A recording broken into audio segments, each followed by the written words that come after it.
السلام علیکم ورحمۃ اللہ وبرکاتہ۔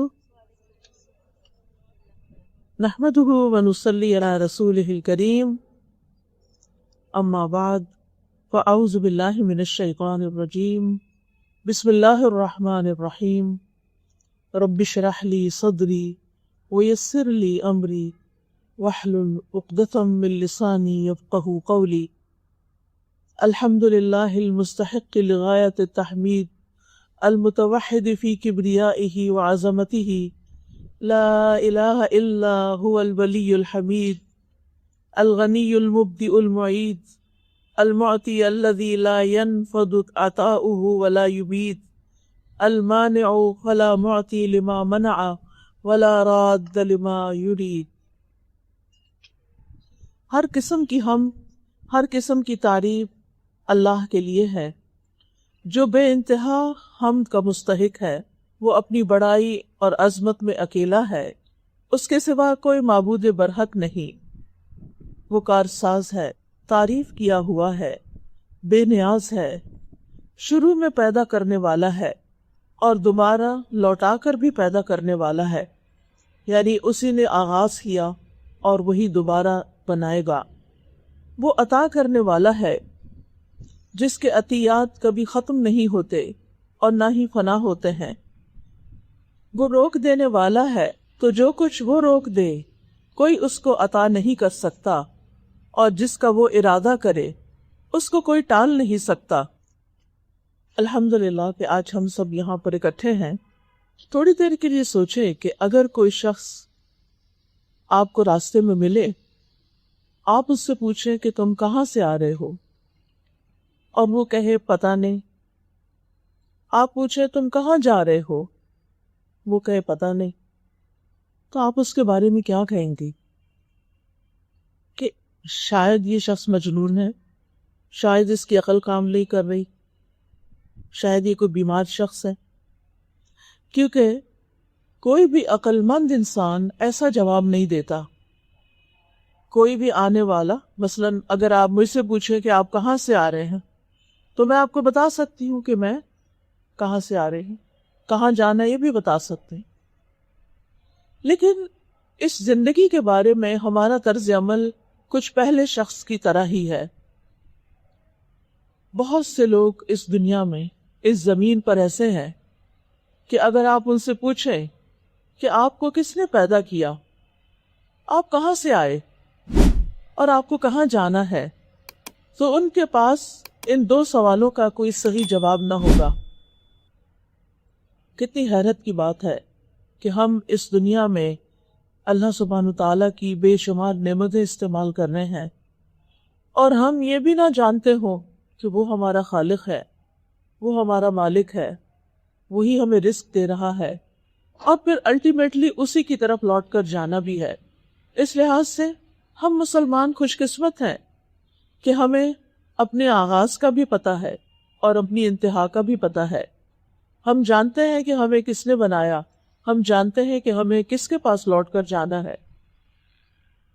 لیکن ایک سوال جو عام طور پر ہم اگنور کر دیتے ہیں کہ ہم کیوں بھیجے گئے ہیں؟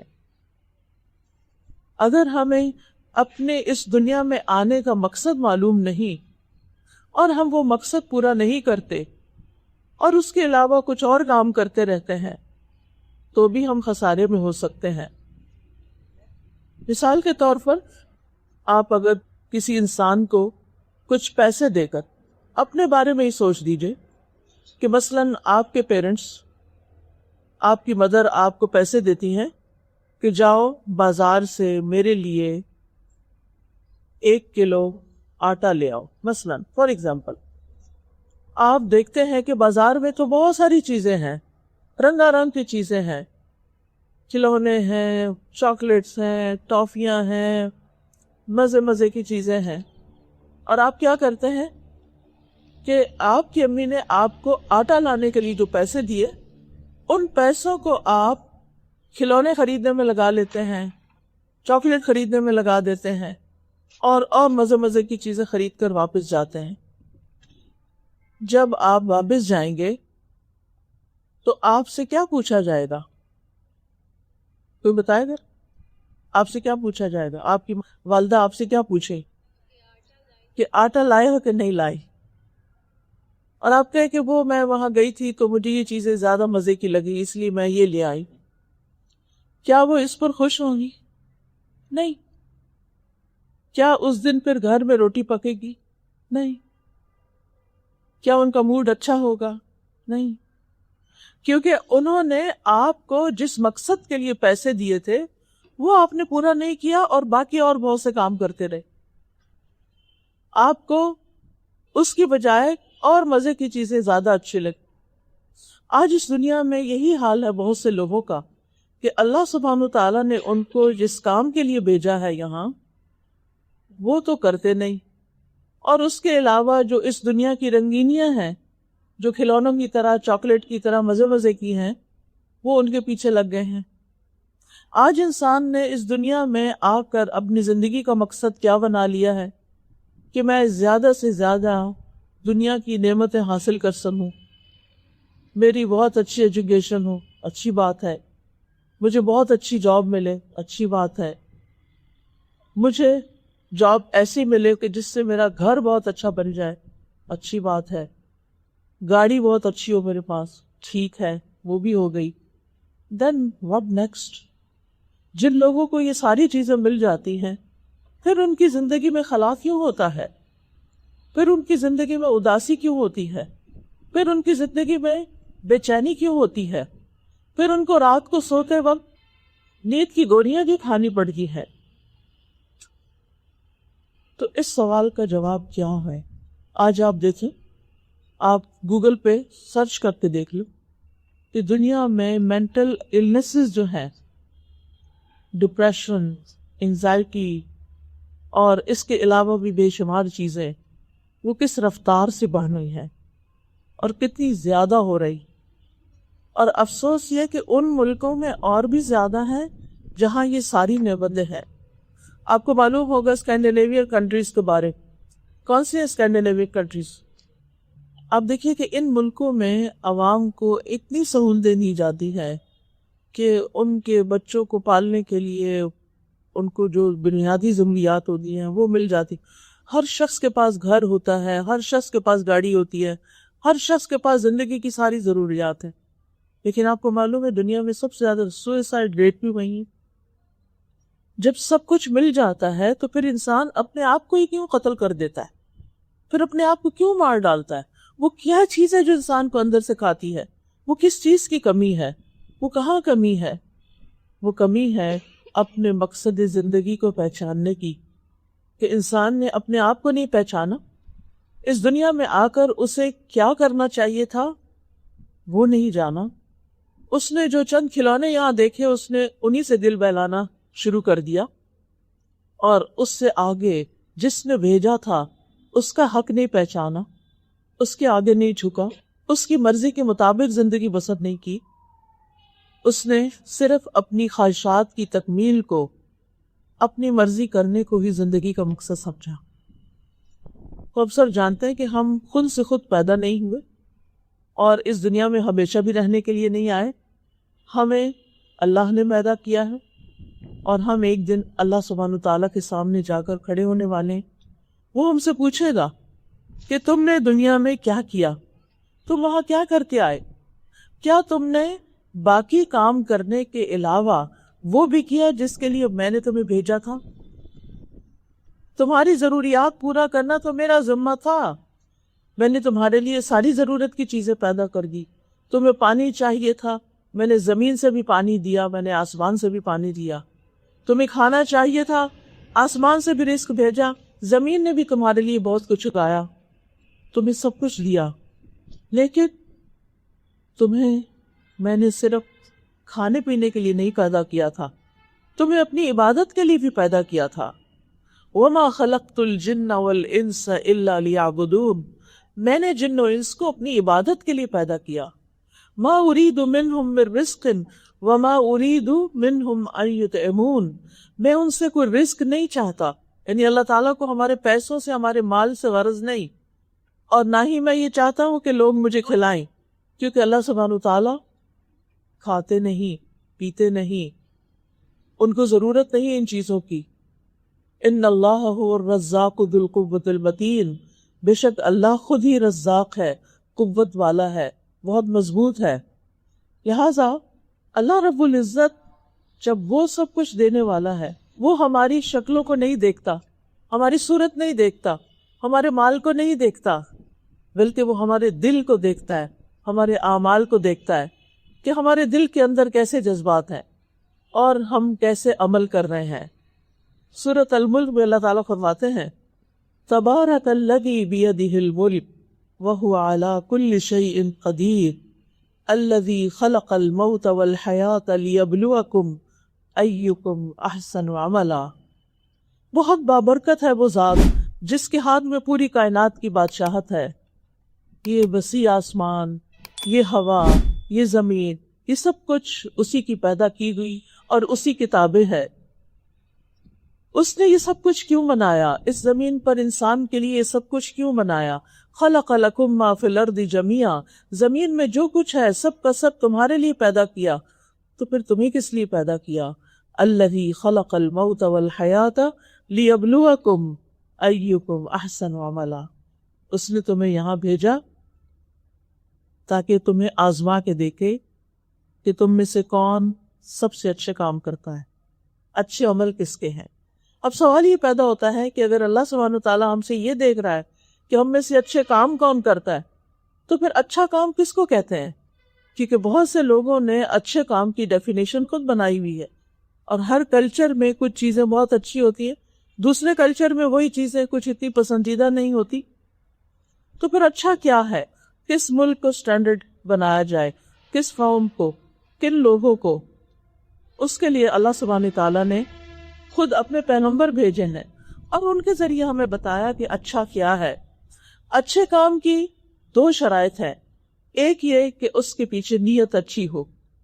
کوئی بھی کام کرتے ہوئے آپ کی سوچ، آپ کا ارادہ، آپ کی نیت اچھی ہو، اور وہ نیت کیا ہو کہ اس کام کو کر کے چاہے وہ عبادت سے متعلق ہو، چاہے وہ لوگوں کی خدمت سے متعلق ہو، اس کے پیچھے نیت یہ ہو کہ میرا رب مجھے دیکھ رہا ہے، میں یہ کام کر رہا ہوں اور وہ مجھ سے خوش ہو جائے.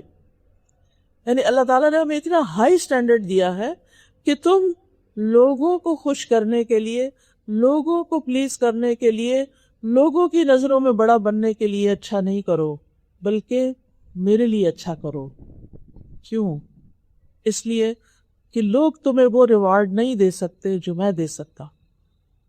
جو کچھ بدلہ کسی بھی کام کا، کسی بھی محنت کا، کسی بھی چیز کا اللہ تعالیٰ دے سکتا ہے، وہ کوئی اور نہیں دے سکتا، حتیٰ کہ ہمارے ماں باپ بھی نہیں دے سکتے. مثال کے طور پر آپ نے بہت سال پڑھا، بہت محنت کی، ایک کتاب لکھی، اس سے بے شمار لوگوں نے فائدہ اٹھایا. آپ دیکھیں جو بیسٹ سیلرز ہوتے ہیں وہ کتنی لاکھوں میں کتابیں سیل ہوتی ہیں، چھپتی ہیں، بکتی ہیں. اب یہ سب کچھ آپ نے کیا اور لوگوں نے، بک سیلرز نے اور بیچ میں ایجنٹس نے ہزاروں لاکھوں کمائے. آپ کو کیا ملا؟ آپ کو کچھ رائلٹی مل گئی، کتنے % مل گئی؟ وہ آپ نے کتنے دن استعمال کی؟ اگر وہ کروڑوں میں بھی مل جائے تو ایک انسان کی ضرورت کروڑ روپیہ تو نہیں ہوتے نا. زیادہ سے زیادہ ہم کتنا کھا سکتے ہیں، کتنا پہن سکتے ہیں، کتنے گھروں میں ایک وقت میں رہ سکتے ہیں. انسان کی جو حقیقی ضروریات ہیں، جو اس کی زندگی میں جو اس کی نیسیسٹیز ہیں، وہ بہت تھوڑی ہیں. اچھا باقی پیسہ کہاں جاتا ہے؟ باقی تو وارثوں کا ہو جاتا ہے. پھر اس انسان کو کیا ملا جس کی اپنی زندگی 40-50 سال تھی؟ بس اس نے اپنی آدھی زندگی کی محنت سے اتنا بھی فائدہ نہیں اٹھایا کہ آدھی زندگی کو انجوائے کر سکے. کیونکہ جو انسان بڑا ہوتا جاتا ہے اس کی لیمیٹیشنز ہو جاتی ہیں. نہ وہ اس طرح زندگی میں بھاگ سکتا ہے، نہ وہ اتنا کھا سکتا ہے، نہ وہ چین سے سو سکتا ہے. اس کے پاس زندگی کیا نعمت ہوتی ہے لیکن وہ انجوائے نہیں کر سکتا. تو پھر اس دنیا میں تو انصاف نہیں ہوا نا. پھر کوئی اور جگہ ہونی چاہیے جہاں جا کر انسان کو اس کی محنت کا پورا صلہ ملے. انسانوں میں سے کوئی انسان اس دنیا میں نہیں جو آپ کی کسی خیرخواہی، نیکی، محنت، اچھے کام کا آپ کو پورا بدلہ دے. مثلا آپ ایک درخت لگاتے ہیں اور وہ درخت 1000 سال تک، کئی درخت ہوتے ہیں جو 1000 سال تک آکسیجن دے رہا ہے یا پھل دے رہا ہے یا گرینری ہے اس کی. آپ نے تو اس کو شاید پنپتا دیکھا بھی نہیں پورا، آپ کو کیا ملا؟ آپ تو دنیا سے چلے گئے لگا کر، بعد کے لوگوں نے فائدہ اٹھایا تو آپ کو تو نہیں فائدہ ملا نا. پھر کوئی تو ہو جو آپ کو بھی فائدہ دے، اور وہ کون ہے؟ وہ اللہ رب العزت ہے جو آپ کو فائدہ دے سکتا ہے، اور اس نے وعدہ کر رکھا ہے. اس لیے اچھے کام کی نمبر 1 شرط کیا ہے کہ تم جو کچھ کرو اللہ کے لیے کرو. اور جب انسان دنیا کے کام بھی اچھے طریقے سے کرتا ہے اپنے رب کو خوش کرنے کے لیے، تو رب اس کو اس کا کئی گنا زیادہ بدلہ دے گا، اور ہمیشہ ہمیشہ کی زندگی میں اس کی نعمت کبھی ختم ہی نہیں ہوگی. کہتا ہے نا، ان الذین آمنوا وعملوا الصالحات فلہم اجر غیر ممنون. جو لوگ ایمان لا کر نیک عمل کریں گے ان کے لیے ایسا اجر ہے جو کبھی ختم ہی نہیں ہوگا. دنیا میں تو ایسا اجر اور ایسا صلہ ہے ہی نہیں. دوسرا فائدہ کیا ہوتا ہے جب ہم اللہ کے لیے کام کرتے ہیں؟ کیونکہ بعض اوقات ہم لوگوں کی خوشی کے لیے کرتے رہتے ہیں لیکن لوگ خوش بھی نہیں ہوتے. کوئی جیلس ہو جاتا ہے، کوئی کرٹیسزم شروع کر دیتا ہے، کوئی ہم پر الزام لگانا شروع کر دیتا ہے. آپ اس کا بھلا چاہتے ہیں اور وہ آپ کے اوپر کچھ اور ہی سمجھتا ہے، آپ کی نیت کے اوپر شک کرنے لگتا ہے. پھر آپ کو کیا ملا؟ کچھ بھی نہیں ملا. آپ نے تو ان کا بھلا چاہا اور انہوں نے آپ کا برا چاہا، تو اس دنیا میں تو انصاف نہ ہوا. اس لیے اللہ تعالیٰ نے ہمارے لیے یوم الدین رکھا ہے، اور وہ خود مالک یوم الدین ہے. یوم الدین کا مطلب ہوتا ہے بدلے کا دن، کہ اس دن وہ بدلہ دے گا. لہذا آج دنیا میں انسان جو کچھ کر رہا ہے، چھوٹا کام یا بڑا کام، حتیٰ کہ ایک ذرے ایک ڈاٹ بھی کہیں لگاتا ہے تو وہ بھی ریکارڈ ہو جاتا ہے. اور قیامت کے دن کیا ہوگا؟ فَمَن يَعْمَلْ مِثْقَالَ ذَرَّةٍ خَيْرًا يَرَهُ وَمَن يَعْمَلْ مِثْقَالَ ذَرَّةٍ شَرًّا يَرَهُ. جو ذرے کے برابر نیکی کرے گا وہ بھی دیکھ لے گا، اور جو ذرے کے برابر برا کرے گا وہ بھی دیکھ لے گا، وہ اس کے اعمال نامے میں ہوگا. سورۃ الکہف میں آتا ہے کہ انسان کہے گا کہ مَا لِهَذَا الْكِتَابُ لَا يُغَادِرُ صَغِيرَةً وَلَا كَبِيرَةً إِلَّا أَحْصَاهَا. اس کتاب کو یعنی میرے اعمال نامے کو کیا ہو گیا ہے کہ اس نے نہ کوئی چھوٹی بات چھوڑی ہے نہ کوئی بڑی، مگر اس کو گن گن کے لکھ لیا. یعنی ہمارے اعمال نامے میں گن کر لکھا ہوگا، پورے اسٹیٹسٹکس ہوں گے کہ اس شخص نے زندگی میں کتنی دفعہ جھوٹ بولا، اس شخص نے زندگی میں کتنی دفعہ دوسروں کو دھوکہ دیا، اس شخص نے زندگی میں کتنی دفعہ دوسروں کو نقصان دیا. ایک ایک چیز پوری ڈیٹیل کے ساتھ اس اعمال نامے میں لکھی ہوئی ہوگی، اور انسان اس کو ڈینائی بھی نہیں کر سکے گا. لہذا ہم سب کو اس زندگی میں اس بات پر فوکس کرنا ہے کہ ہم زیادہ سے زیادہ اچھے عمل کریں. ایکم احسن عملا، اور اچھے عمل اللہ کے لیے. اور جب اللہ تعالیٰ خوش ہو جائے تو باقی انسان چاہے خوش ہو چاہے نہ ہو، انسان کو پرواہ نہیں ہوتی. انسان اپنے اچھے کام روکتا ہی نہیں، کرتا چلا جاتا ہے، کرتا چلا جاتا ہے. لیکن جب انسان انسانوں کے لیے کرتا ہے اور انسانوں سے اس کو بدلہ نہیں ملتا، اپریسیشن نہیں ملتی، تو پھر انسان کیا کرتا؟ آئندہ کے لیے وہ کام ہی چھوڑ دیتا اور وہ نیکی کرنے کا ایک اچھا موقع گنوا دیتا ہے. لہٰذا ہمیں اچھے کاموں میں اپنی نیت اللہ کو خوش کرنے کے لیے کرنا ہے، اور جب اللہ تعالیٰ راضی ہو گیا تو بندوں کے دلوں میں آپ کی محبت خود ہی پیدا ہو جائے گی. بندوں کو خود ہی سمجھ آ جائے گی کہ آپ یہ کام کیوں کر رہے تھے. پھر آپ کا دل چھوٹا نہیں ہوگا، آپ ڈسکریج نہیں ہوں گے، آپ کا کانفیڈنس ختم نہیں ہوگا، کیونکہ آپ یہ کام اللہ کے لیے کر رہے تھے. دوسری شرط جو ہے کام کی اچھا ہونے کی، احسن عمل ہونے کی، وہ ہے کہ وہ رسول اللہ صلی اللہ علیہ وسلم کی سنت کے مطابق ہو، آپ کے طریقے کے مطابق ہو. یعنی ہمارا کھانا پینا، اٹھنا بیٹھنا، سلام، دعا، ماں باپ کی خدمت، بہن بھائیوں سے اچھا سلوک، لوگوں کی خیر، یہ ساری جو محمد رسول اللہ صلی اللہ علیہ وسلم کی تعلیمات ہیں ان کے مطابق ہو. قیامت کے دن جب اعمال تولے جائیں گے تو نیک عمل بھی تولے جائیں گے اور برے عمل بھی. جن نیک اعمال میں یہ دو کنڈیشنز پوری ہوگی وہ انسان کے اعمال نامے دائیں ہاتھ میں دیے جائیں گے، اور اگر ان کا وزن زیادہ ہوگا تو اس شخص کو جنت میں بھیج دیا جائے. اور جن لوگوں کے اعمال اس کے مطابق نہیں ہوں گے تو ان کے اعمال نامے بائیں ہاتھ میں دیے جائیں گے اور وہ ناکام ہو جائیں گے، ان کا رستہ جہنم کی طرف ہوگا.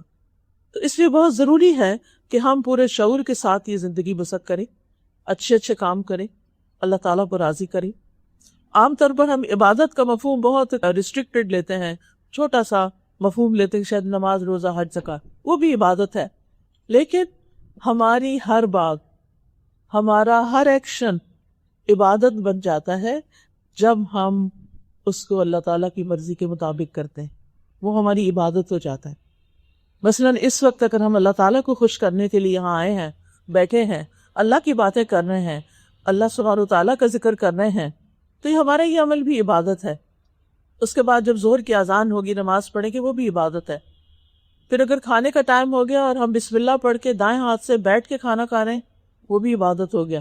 حلال رزق کمایا تھا، عبادت ہو گیا۔ پھر اس کے بعد اگر ہم کسی کے کوئی کام کرتے ہیں، ہم گھر کے کام کرتے ہیں، کیونکہ انسان کو یہ ساری ضروریات اپنی پوری کرنی پڑتی، وہ بھی اگر آپ اللہ تعالیٰ کو خوش کرنے کے لیے کر رہے ہیں، آپ کا کچن میں کام کرنا، آپ کا کھانا پکانا، آپ کا برتن دھونا، آپ کا کچن صاف کرنا، صفائی ستھرائی، نہانا دھونا، سب عبادت ہے اگر نیت اچھی ہے اور طریقہ ٹھیک ہے۔ تو کرنے کا کام کیا ہے کہ نیت تو اپنے دل میں ہوتی ہے، جو اندر ہے، اور جو ظاہر ہے اس کو سنت کے مطابق کریں۔ آپ اس بات کو جاننے کی کوشش کریں کہ زندگی کا ہر کام رسول اللہ صلی اللہ علیہ وسلم نے کیسے کیا تھا، ہمیں اسی کے مطابق کرنا ہے، کیونکہ اس دنیا سے جانے کے بعد آپ کو معلوم ہے کہ ہم سب سے سوال کیے جائیں گے۔ جب انسان فوت ہوتا ہے اور اس کو قبر میں بھیجا جاتا ہے، یعنی قبر میں دفن کیا جاتا ہے، تو حدیث میں آتا ہے، بخاری اور سنن نبی داؤد کی روایت ہے براء ابن عازب سے رضی اللہ عنہ، وہ کہتے ہیں کہ رسول اللہ صلی اللہ علیہ وسلم نے فرمایا، میت کو دفنانے کے بعد جب لوگ واپس جاتے ہیں تو میت یعنی جو مردہ قبر میں ہوتا ہے ان کے قدموں کی آہٹ سنتا ہے۔ اس کے پاس دو فرشتے آتے ہیں جن کو منکر نکیر کہا جاتا ہے۔ آپ نے نام سنا نا سب نے، منکر نکیر، جو قبر میں آ کے سوال کرتے۔ سب سے پہلا سوال جو ہوتا ہے وہ ہے من ربو کا، تمہارا رب کون ہے؟ تو وہ جواب دیتا ہے ربی اللہ، میرا رب اللہ ہے۔ پھر وہ کہتے ہیں تمہیں کیسے پتا چلا یہ سب کچھ؟ وہ کہتا ہے قرأت کتاب اللہ فآمنت بہ وصدقت، میں نے اللہ کی کتاب پڑھی، میں اس پر ایمان لایا اور اس کو سچا مانا۔ کیا ہم یہ جواب دے سکیں گے کہ میں نے اللہ کی کتاب پڑھی؟ ہم میں سے کتنے لوگ ہیں جنہوں نے اللہ کی کتاب قرآن ترجمے سے پڑھا ہو، سمجھ کے پڑھا ہو، وہ جانتے ہوں کہ اس کتاب میں کیا لکھا ہوا ہے؟ ہم دنیا میں آتے ہیں، دنیا کی ڈگری کے لیے بڑی بڑی کتابوں پڑھتے ہیں، لائبریریاں کنگال مارتے ہیں، گوگل چھان مارتے ہیں، لیکن ایک چیز نہیں پڑھتے اور اس کے پڑھنے کی ضرورت محسوس نہیں کرتے کہ جو ہمیں سب سے زیادہ کام آنے والی ہے اس دنیا میں بھی، قبر میں بھی اور آخرت میں بھی، اور وہ کیا ہے وہ کتاب اللہ، اللہ کی کتاب قرآن۔ ہم میں سے ہر ایک کو اللہ سبحانہ و تعالیٰ کے سامنے جا کے کھڑے ہونا ہے، ہم کیا جواب دیں گے کہ ہم نے اس کی کتاب پڑھی یا نہیں پڑھی؟ اگر اس نے پوچھا، اور وہ پوچھے گا کہ جیسے قبر میں سوال ہو رہا ہے کہ تمہیں یہ باتیں کہاں سے پتہ چلی، وہ کہے گا میں نے اللہ کی کتاب پڑھی، میں اس پر ایمان لایا، میں نے اس کو سچا سمجھا۔ یعنی صرف پڑھنا ہی کافی نہیں، اس پر ایمان لانا ضروری ہے، اس کے اندر جو ہمیں خبر دی گئی ہے اس کو سمجھنا ضروری ہے۔ تو آسمان سے منادی کرنے والا کہتا ہے میرے بندے نے سچ کہا، اسے جنت کا بستر بچھا دو، اس کو جنت کا لباس پہنا دو، اس کے لیے جنت کی طرف سے دروازہ کھول دو۔ یعنی اس شخص کے لیے پھر کیا ہوتا ہے، ہر چیز اچھی بنا دی جاتی ہے قبر کے اندر۔ یاد رکھیے قبر کی زندگی اس زندگی سے بالکل فرق ہے، وہ بستر ان بستروں سے فرق ہے جو ہمارا دنیا کا ہے۔ ورڈز ایک جیسے تاکہ ہمیں کچھ بات سمجھ میں آ جائے، ورنہ وہاں ہر طرح کی ٹریٹمنٹ بالکل مختلف ہے۔ جب کافر یا منافق سے سوال ہوتا ہے تو وہ ہر سوال کے جواب میں کہتا ہے مجھے نہیں معلوم، I don't know۔ میں نے لوگوں کو ایک بات کہتے سنا تھا، میں بھی وہی کہتا رہا۔ پھر اس سے کہا جاتا ہے کہ نہ تو نے کچھ سمجھا نہ پیروی کی، تم نے کچھ بھی نہیں سمجھا، تم نے اللہ کی کتاب ہی نہیں پڑھی، تمہیں سمجھ ہی نہیں آئی، اور بس لوگوں کی باتوں پہ چلتے رہے۔ اس کے بعد اسے ایک لوہے کے ہتھوڑے سے زور سے مارا جاتا ہے اور وہ اتنے بھیانک طریقے سے چیختا ہے کہ انسان اور جن کے علاوہ ساری مخلوق وہ آواز سنتی ہے۔ تو آپ دیکھیے، ہم میں سے کوئی ایسا ہے جو کہے کہ میں نے مرنا نہیں؟ کوئی ایسا ہے جو کہے کہ میں نے قبر میں نہیں جانا؟ اگر کوئی قبر میں نہیں ڈالتا تو کہاں رکھے گا؟ کوئی گھر میں رکھتا ہے؟ کوئی گھر میں نہیں رکھتا۔ کوئی درخت پہ لٹکا دیتا ہے، اگر درخت پہ لٹکائے تو پرندے کھا جائیں گے۔ کوئی زمین پہ چھوڑ آتا خالی، زمین کے جانور کتے بلیاں کھا جائیں گی۔ تو انسان کو تو زمین میں ہی دفنایا جاتا ہے۔ آج ہم اس زمین کے اوپر بیٹھے ہیں، کل ہم اس زمین کے اندر نیچے ہوں گے۔ وہاں پر ہمیں کیا ملے گا کیا نہیں، وہ صرف دنیا کے کام کرنے سے نہیں مل سکتا، اس کے لیے دین کا علم حاصل کرنا ضروری ہے۔ اور پھر ہم امت مسلمہ ہیں، ہماری تو یہ بھی ذمہ داری ہے کہ ہم باقی تمام لوگوں کو جو مسلم نہیں ہیں ان کو بھی بتائیں کہ ان کے ساتھ کل کو آگے آنے والے دنوں میں کیا ہونے والا ہے۔ یہ ہم سب کو پتہ ہونا چاہیے۔ یہ بہت بنیادی نوعیت کے سوال ہے، بہت امپورٹنٹ چیزیں ہیں یہ، کیونکہ اس سے ہر شخص کو گزرنا ہے۔ یہ وہ راستہ ہے جس کے سوا کوئی اور راستہ نہیں، اسی سے ہی گزرنا ہے، یہی راستہ جاتا ہے آگے کو۔ اور پھر جس راستے پہ ہم چلیں گے ویسا ہی آگے راستہ ملے گا اور ویسا ہی انجام ملے گا۔ تو سب سے پہلا سوال جو وہ کریں گے کہ تمہارا رب کون ہے؟ تو رب عربی زبان میں کہتے ہیں خالق، مالک اور مدبر کو، جس نے ہمارے لیے ہر چیز کو پلان کیا ہے۔ وہ کائنات کا بادشاہ ہے، وہ مشرق اور مغرب کا رب ہے، وہی رزق دیتا ہے۔ ہم بیمار ہو جائیں تو وہی شفا دیتا ہے، ہمیں کوئی تکلیف اور مصیبت آئے تو وہی تکلیف دور کرتا ہے۔ وہ سارے خزانوں کا مالک ہے، سارے انسانوں، ساری مخلوقات کی وہ ساری ضروریات پوری کرتا ہے۔ بہت بخشنے والا ہے، بہت محبت کرنے والا ہے، وسیع رحمت والا ہے۔ اس کی رحمت اس کی غضب پہ حاوی ہے، چھوٹی سی نیکی پر بھی بہت بڑا اجر دینے والا ہے، گناہوں سے درگزر کرنے والا ہے، بندوں کے اعمال کی نگرانی کرنے والا ہے۔ کیا آپ کو پتہ ہے کہ اللہ تعالیٰ کہاں ہے؟ عرش پر۔ الرحمن علی العرش استویٰ۔ دیکھیں، ہمیں اتنا تو پتہ ہونا چاہیے نا ہمارا رب کہاں ہے۔ چھوٹا سا بچہ بھی پوچھتا ہے اللہ کہاں ہے، تو ہمیں پتہ ہونا چاہیے۔ بعض لوگوں نے اس طرح کے فلسفے خود سے بنا لیے کہ وہ ہر پتے میں ہے، ہر سورج میں ہے، ادھر۔ یہ اللہ کی شان کے خلاف ہے کہ ہم کہیں کہ ہمارا رب پتے کے اندر ہے یا ہمارا رب اس گلاس کے اندر ہے۔ ایسا نہیں کہہ سکتے اللہ تعالیٰ کے بارے میں۔ قرآن مجید سے ہمیں پتہ چلتا ہے الرحمن علی العرش استویٰ، رحمان عرش پر۔ اور عرش کیا ہے؟ اس ساری مخلوق کی چھت ہے۔ جیسے یہ کینوپی ہے نا، تو اس کے نیچے آپ سب بیٹھے ہیں، تو ایسے ہی عرش چھت ہے جس کے نیچے ساری اللہ کی کریشن اس کے اندر ہے، اور وہ سب سے بڑی چیز ہے۔ اللہ سبحانہ وتعالیٰ نے 4 چیزیں اپنے ہاتھ سے بنائی تھی: عرش، جنت عدن، قلم اور انسان۔ اللہ تعالیٰ نے عرش کو بھی عزت بخشی، اپنی نسبت اس کی طرف کی، هو رب العرش العظیم۔ پھر جنت عدن اللہ نے بنائی اپنے ہاتھ سے، اور بہت ہی خوبصورت، ایک اینٹ سونے کی، ایک چاندی کی، اور اس کا جو سیمنٹ ہوتا ہے یا گارا ہوتا ہے وہ مسک کا، اور اس میں ہیرے جواہرات لگے ہوئے ہیں، بہترین خوبصورت باغ ہیں، نہریں بہ رہی ہیں۔ یعنی انسان اپنی خواہشات کی تکمیل جو دنیا میں نہیں کر سکتا وہ ساری وہاں ہوگی، جو چاہے گا ملے گا۔ وَلَكُمْ فِيهَا مَا تَشْتَهِي أَنفُسُكُمْ وَلَكُمْ فِيهَا مَا تَدَّعُونَ۔ یہ قرآن میں ہی لکھا ہوا ہے کہ جو تم خواہش کرو گے، جو چیز تم طلب کرو گے، سب تمہارا آرڈر پورے ہوں گے۔ بس سوچنے کی دیر ہوگی کہ یہ چیز چاہیے، چیزیں خود بخود آپ تک آئیں گی۔ انسان کو پانی چاہیے ہوگا، کوئی ڈرنک چاہیے ہوگا، وہ خود آپ تک آئے گا اور خود ہی خالی واپس چلا جائے گا۔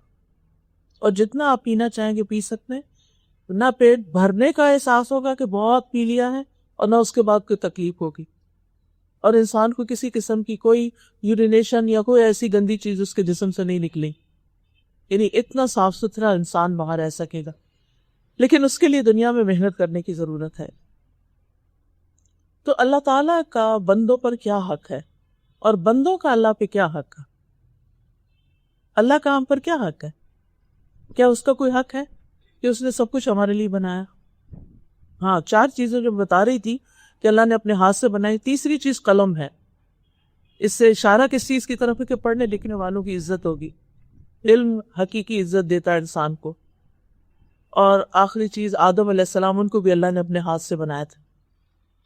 تو آدم اگر قلم استعمال کرے گا، پڑھے لکھے گا، خاص طور پر اللہ کی کتاب کو سمجھ کر پڑھے گا، اس کے مطابق عمل کرے گا تو جنت عدن میں جائے گا. اللہ کا بندوں پر حق یہ ہے کہ وہ اللہ کی عبادت کریں اور اس کے ساتھ کسی کو شریک نہ کریں. اور بندوں کا اللہ پہ حق یہ ہے کہ جو شخص شرک نہ کرے، اللہ کے ساتھ کسی اور کو برابر نہ کرے، نہ اس کی ذات میں، نہ صفات میں، اور نہ ہی اس کے افعال میں، تو اللہ اس کو عذاب نہ دے. اگر آپ اللہ تعالیٰ کو سب سے بڑا مانتے ہیں اور یہ جو صفات میں نے اللہ تعالیٰ کی بتائی ان پر ایمان رکھتے ہیں اور ایک اکیلے اللہ کی عبادت کرتے ہیں اور عبادت کے لیے وقت نکالتے ہیں اور ہر کام اللہ کے لیے کرتے ہیں اور اللہ کی اطاعت کے لیے کرتے ہیں اور اللہ کی رضا کے لیے کرتے ہیں اور اس کو ناراض نہیں کرتے، اس کی نافرمانی نہیں کرتے، اس کو ناراض کرنے والے سارے کاموں سے بچتے ہیں، ایسے الفاظ بھی منہ سے نہیں نکالتے کہ جس سے اللہ ناراض ہوتا ہے، اور رب سے کبھی مایوس بھی نہیں ہوتے، اور ساری اپنی توقعات اپنے رب سے رکھتے اور رب کی ملامات کو بھی نہیں بھولتے، تو ایسے لوگوں کو اللہ سبحانہ وتعالیٰ اپنی جنتوں، اپنے باغوں میں جگہ دے گا اور ان کو ہمیشہ کے لیے خوش کر دے گا. تو ہمیں زندگی ایسے گزارنی. پھر دوسری چیز ہمارا دین کیا؟ تو آپ میں سے بتائیں گے اسلام کیا چیز ہے؟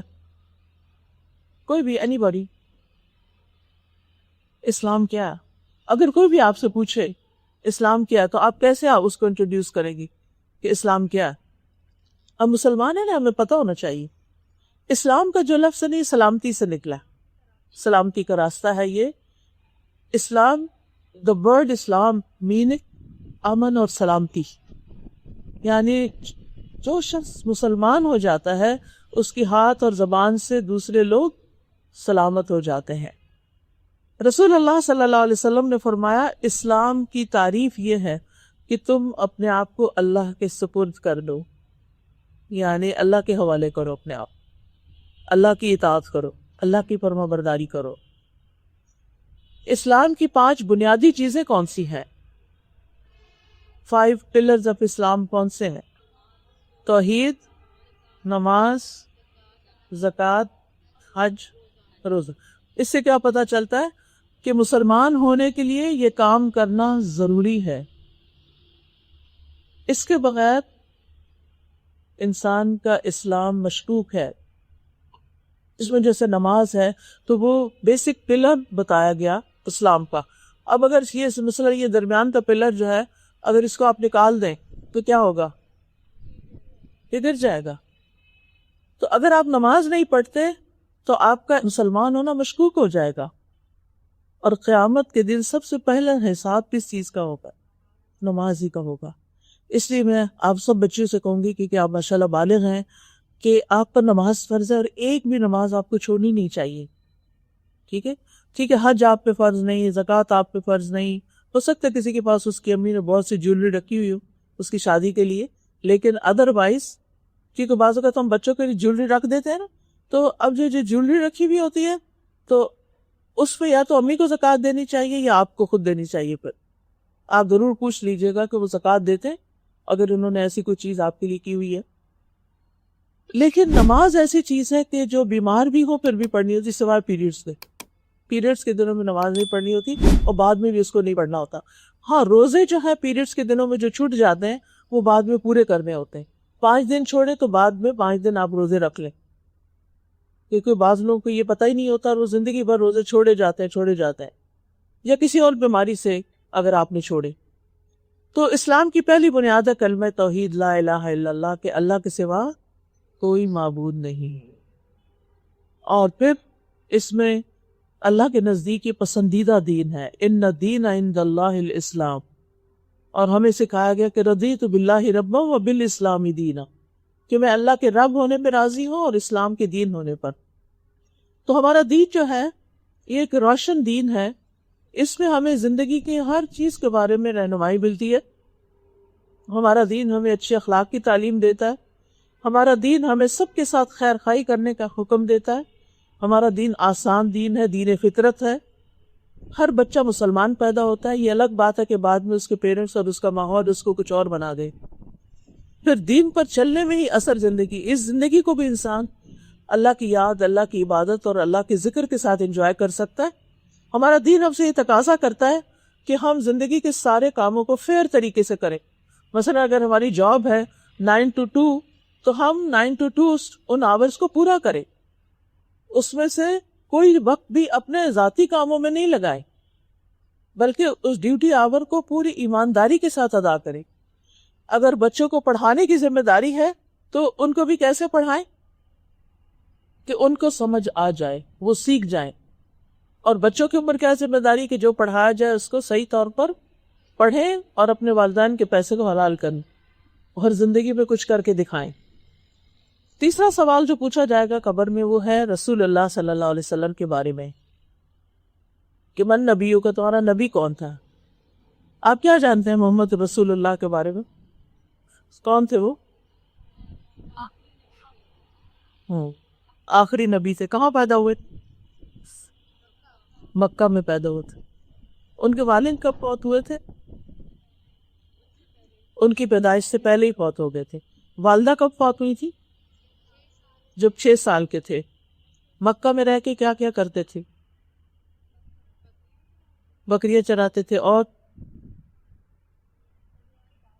تجارت بھی کرتے تھے اور غار حرا میں جاتے تھے، عبادت کرتے تھے، جو بھی ان کو سمجھ آتی تھی اسلام سے پہلے.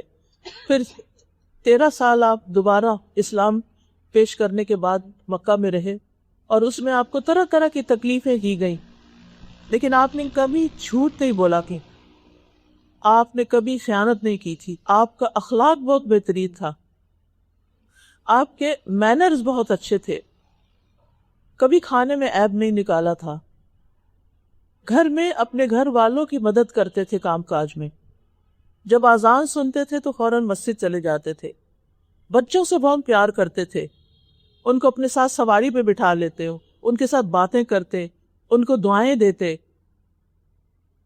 اور بچوں پر سب سے بڑھ کے رحم دل تھے. ان کے ساتھ کھیلتے، ان کو پیار سے مخاطب کرتے، ان کو پیار سے اٹھا لیتے، ان کے سر پہ ہاتھ پھیرتے. آپ کے خادم تھے حضرت انس جو 10 سال کی عمر میں آپ کے ساتھ رہنا شروع ہوئے تھے اور 10 سال تک آپ کے ساتھ رہے تھے. نبی صلی اللہ علیہ وسلم نے کبھی ان کو ڈانٹا نہیں، آپ نے کبھی کسی کو مارا نہیں. آپ جب لوگوں سے ملتے تھے تو کیسے ملتے تھے؟ مسکرا کر، اسمائل کرتے تھے، کمزور لوگوں کا خیال رکھتے تھے، لوگوں کے ساتھ احسان کرتے تھے. لوگوں کی طرف سے اگر کوئی تکلیف آتی تھی تو کیا کرتے تھے؟ جواب میں لڑائی جھگڑا؟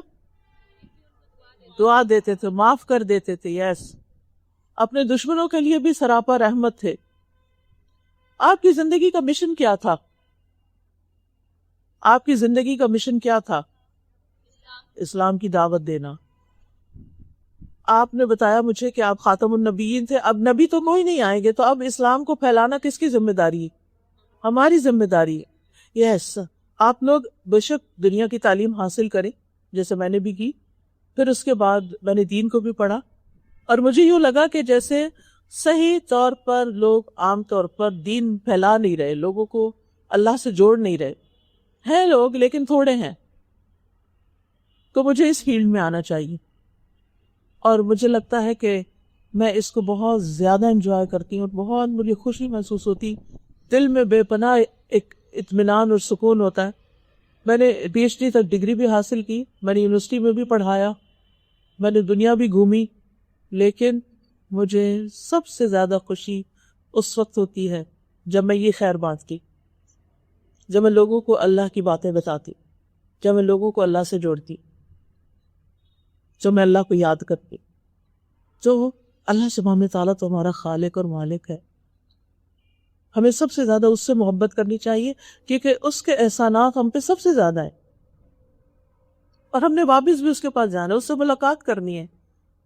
اگر وہ ہم سے خوش ہوگا تو کوئی مشکل ہی نہیں، لیکن اگر وہ ناراض ہوا تو ہمارے ماں باپ بھی ہمیں کچھ نہیں دے سکتے. نبی صلی اللہ علیہ وسلم کی سب سے بڑی خواہش کیا تھی؟ امت کو بخش دیا جائے. شاباش، ان کی امت کو بخش دیا جائے، لوگ جہنم سے بچ جائیں.